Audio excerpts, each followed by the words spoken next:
this requires a nice little sit stay, which I know most of my students have. Yes, sit, stay. And even if they don't know the word yet, we're going to use whatever you want to use as your heel word. Mine is S-T-R-U-T. So it's strut, and I bring her up into heel and feet. So she may not even know that word yet, but I'm going to let her focus on that hand. Sit, strut, and pull her up into this position. So sit, strut, and that time I didn't have the food in my hand, I just let her focus on the hand. Good girl. Sit. Now I'm going to have it just as on my side, right there as a focal point. Strut, and she still comes up and bops my hand into a nice heel position. So once she's knowing that, this could take, you know, a week or so of repeated practice, but she's going to come and sit strut. Good girl. Come. Sit, wait, strut. Yes.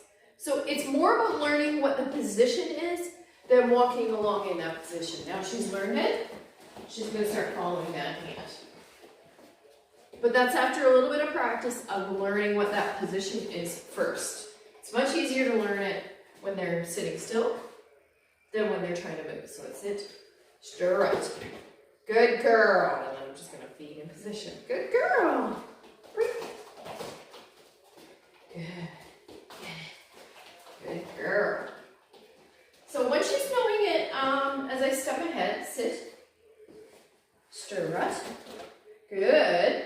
We can vary that up. I can keep beside her. She's still going to know where it is. Sit, wait, strut.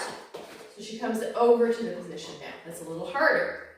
But once I've built so much value for this position, and look at me, I'm like treating like a crazy person. She's going to start to walk around with me, watching that hand for treats coming out. So I now have a really nice heel. This isn't what I'm going to expect on a walk. But when I need to pull that out, going from the house to the car, or, you know, you just are out on a nice walk and you want to keep them away from another dog, then I can just pull that out. I can just, my dog's being busy, and I call her into strut. Get in there, strut. Good girl. So I can have all that attention on me instead of whatever I think the distraction might be. Or if it's a place that they really like to go into the building, and you want to keep their attention on you so that they're not pulling you everywhere, you've got that little tool in your toolbox. Good girl. Excellent.